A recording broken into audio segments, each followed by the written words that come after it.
Акшам шерфіңіз қайырлы olsun. Эфирде заман бүгін Қырым ишғалінің 796 күні кетмекте. Студияда сізлерні мен Муслим Умеров. Селямлайым. Меджлисінің избатлары махкемесінен қабул етілмеді. Меджлисінің рейс муавины Нариман Джелял Қырым татар темсәлжі органы ясақлануы ақында үкім весиқаларны әлді етті. Бұны Джелял өз Facebook сәйфесінде білдіре. Даваны Қырымның ишғалжы прокуроры Наталья Поклонская açқан еді. Оның сөзлеріне көре Меджлис фаалетіні ясақ етмек талабынен өзлеріні бір қач Қырым татар тешкілеті кебе адландырған бірлешмелер шыққан. Олар арасында Қырым бірлігі ве Қырым татар яшылар комитетінің назалары мұраджат түбінде имзаладылар. Ни один из доводов, которые мы на суде привели в свою защиту, суд не учел в своем решении.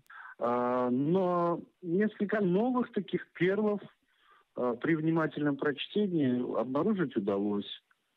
Например, есть такая там фраза, что решение о создании Меджлиса крымско-татарского народа было принято 19 июня 2013 года на 6-м Курултае его делегатами. Я хотел бы просто пояснить, что решение о создании Меджлиса крымско-татарского народа было принято 28 июня 1991 года на первой сессии 2-го Курултая и прописано в Декларации о национальном суверенитете крымско-татарского народа. То есть Меджлис существовал задолго до 2013 года.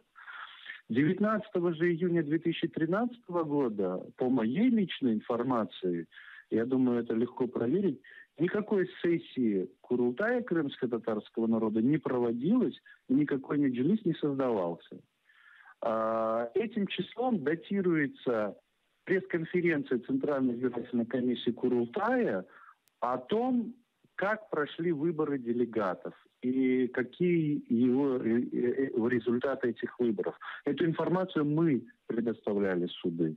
А нынешний состав Меджлиса был избран на первой сессии 6-го Курултая 27-28 октября 2013 года. И, в общем, вот таких историй очень много. Я обо всем не хочу сейчас говорить. Суд удовлетворил желание прокуратуры иметь возможность преследовать за участие в экстремистской организации как можно более широкий круг лиц наших соотечественников. Я считаю, что это решение было принято совершенно иными лицами, в совершенно ином месте, а суд всего лишь должен был придать этому решению некую видимость правосудия. Мы будем готовить апелляционную жалобу, и как только она будет готова, мы с основными ее тезисами обязательно познакомим всех, кто этим вопросом интересуется. Муйдин Аливаповны махкеме үйілінің 20 үшіне қадар апысты қалдырды. Себебі Санкио, тақиқат ве шаатларға басқы япа біле. Бөле қарарыны Ахмеджитінің Киев район махкемесі сеслендірді. 21 яшылы Алупка Сакинны Ялта регионында Араба яқуында қабатлайлар. Муйдин январының 23 күнден СИЗОда бұлына. Ләкин янғанлар тек артты. Айны бұл іш бойынша Челябин Сакинны яқаланған еділер. Ойсы өз қабатыны таныды. Бұна бақмадан Аливаповны апысты тұтмақ. Суд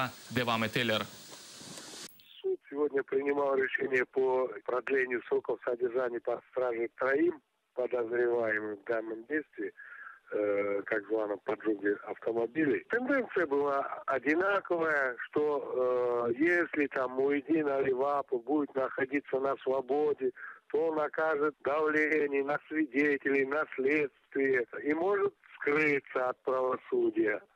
Поэтому во избежание вот этих факторов необходимо их содержать под стражей и приняли решение до 23 июля 2016 года. То есть таким образом они будут содержаться в течение полугода. Для того, чтобы разыграть новый какой-то процесс, громкий, раскрыть некую там экстремистско-террористическую организацию, которая там занимается поджогами автомобилей, потом в дальнейшем планировал поджоги БТРов, танков, ракетных комплексов и подводных лодок. Решили вот этих троих ребят сегодня арестовать и завтра сделать крайними во всех поджогах. Писали, что некого поджигателя, там даже не очень молодого, с Челябинска, якобы арестовали, дал признательные показания. Дальнейшая судьба неизвестна, фамилии тоже не рассекречена. засекречены. Украинаға бу сене визасыз режимны бере білелер. Буна Европа комиссары Йоханс Хан білдірді. Оның сөзлеріне көре бу сене Грузия, Украина ве Косоваға визасыз режим тәсіліметі біле. Украина бір талапны бечерген, әнді есе сияси қарар керектір. Конечно, еще нужно политическое решение, но в отношении соответствия стандартам они сделали все необходимое. Мне хорошо известно о тех вызовах, перед которыми оказалась Украина. Идет вооруженный конфликт, 1,5 миллиона перемещенных лиц, большие экономические проблемы. Все это немалый вызов для правительства Украины.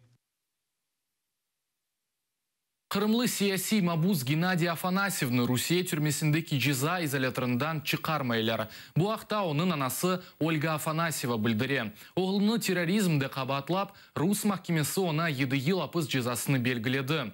Кеченлерде Афанасьев Украинаға қайтару весиқасыны имзалады. Я получила письмо, в котором он сказал, что он подписал документы 15 апреля. Он очень боялся подписывать документы без адвокатов и там, без связи какой-то. То есть мы ему ничего не говорили об этом, что вполне возможно, что он будет эти документы подписывать. Но он их подписал, потому что сказали, что если ты не подпишешь, то значит ты отказываешься. Гена находится в очень плохих условиях, над ним просто издеваются, он практически не выходит из штрафного изолятора. Недавно на него умышленно уронили койку, он зафиксировал побои, гематомы большие на ноге. Ну, то есть условия, конечно, очень плохие, и очень, конечно, хотелось бы, чтобы ребята побыстрее вернулись домой. Он сидит в одиночной камере, и это все делают сотрудники колонии. Он мне писал о том, что ему пытаются навязать паспорт гражданина России. Они обманным путем заставили его сфотографироваться, они сказали, что это наличное дело, а потом, как он мне написал в письме, что ха-ха-ха, сотрудники колонии ему в лицо рассмеялись и сказали, что мы тебя обманули, так и сказали, мы тебя обманули, мы тебя сфотографировали на паспорт Российской Федерации. Но, насколько я знаю, такие паспорта приготовлены всем ребятам, которые проходят по нашему делу, но никто их не подписал.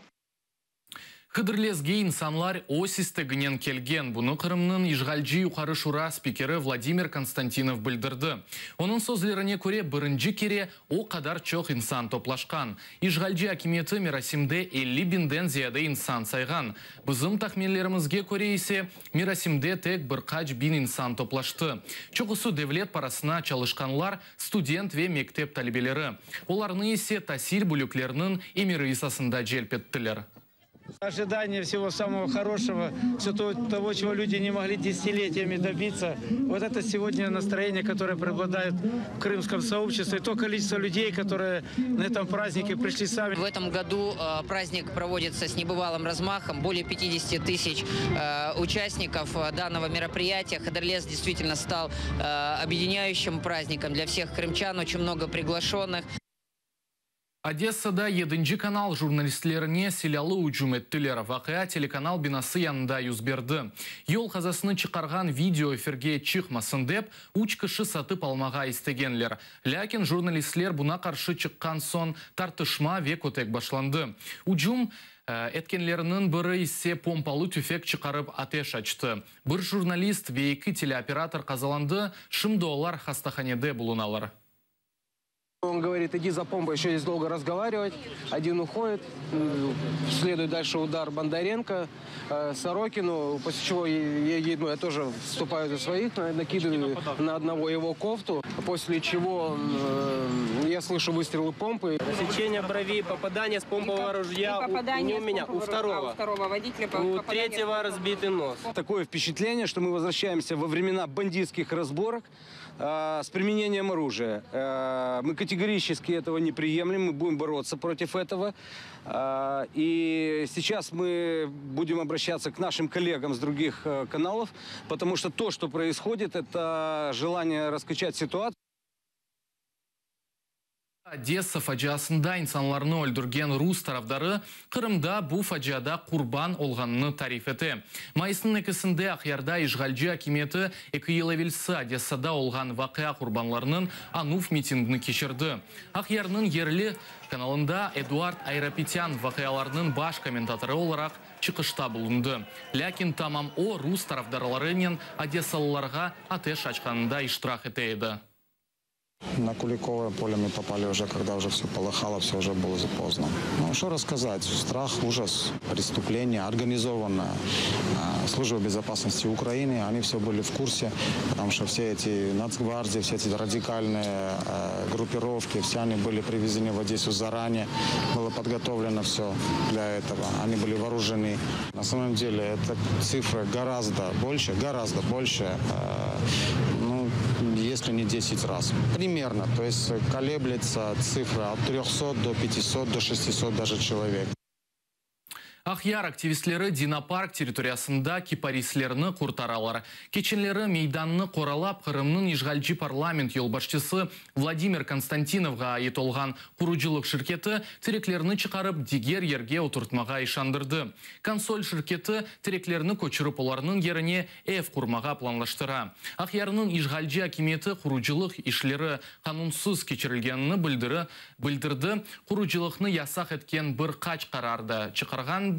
Ләкин шirket хадимлері бу ясақлар тесір етмей.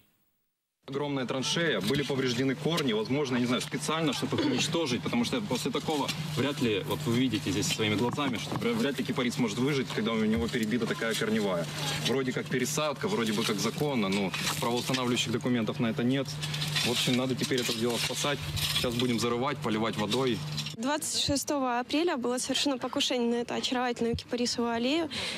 Были перерезаны корни нескольких деревьев, скорее всего, они погибнут.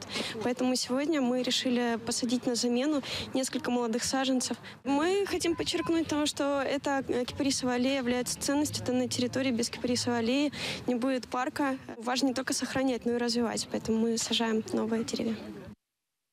Коктебель Витихи яне тынч корфез арасында олған хамелеон бұрыны әшілді. Бұны Ишгалжи Ялта шер шурасының депутаты Сергей Ефановның Facebook сайфесінде еріліштірілген видео избатлай.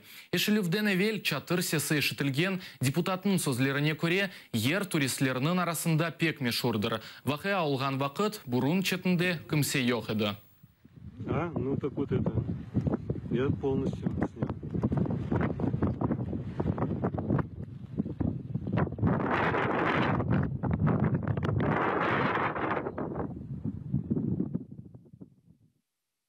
Ишгалге оғраған Қырымда репрессиялар ақында Киев сакинлері не білелер? Бойле суальны журналистлеріміз Украина пайтақтының сакинлеріне ве мусафирлеріне сорады. Анлашылғанымыз көре Қырым мевзусынен тек базалары авиасетелер. Ничего не знаю, меня это не интересует. Что Меджлис запретили? Знаем, что репрессируют и сейчас, и в 44-м. Ничего не знаем, знать не хотим. Ущемляют этих крымских татар, украинцев. В общем-то, неправильно себя люди ведут. Крымчан гнобили, до войны вывозили эшелонами. Но сейчас то же самое продолжается. Честно говоря, ничего. Со стороны России тоже идут очень сильные ущемления и языка, и обычаев, и вот мечети закрывают. Меджлис тоже как бы уже признанная организация вне закона. Тот, кто иначе мыслит, там, душат их. Подлецы россияне. Подлецы, как бы этим, наверное, много сказано. Нет, не знаю. Каждый год езжу в Крым, вижу, как там относятся просто к людям, те, которые инакомыслящие, в частности, татары. Крымские татары. Поэтому это больная тема для меня. Знаю, что живут там знакомые, родственники, и никто не жалуется, в принципе. Уже позапутывались, что там вообще происходит, но это что-то ужасное. Меджлис запретили. Говорят, что исчезают там люди какие-то. А там есть репрессии? Знаю, что не все там спокойно и свободно, как на Украине. Ничего, мне некогда смотреть телевизор. Людей жалко. Мордуют их там, бедных. У меня много знакомых, которые переехали оттуда, побросали дома и автомобили, и, к сожалению, нет возможности не забрать ничего, семьями повыезжали. Все плохо у них. Звичайно, йдуть утиски кримських татар, наскільки мені відомо, тому що їх зараз пресують в основному на наявність якоїсь нібито забороненої літератури, нібито про підрив там відділення від теперішньої Російської Федерації. Тобто, вони почуваються зараз дуже дискомфортно. Бұл ноқтада йайынымызны екінлейміз, сізлерге ей ақшамлар тілейім, йайынларымызны қачырмаңыз, атырыле олыңыз, көрішмек үзіре.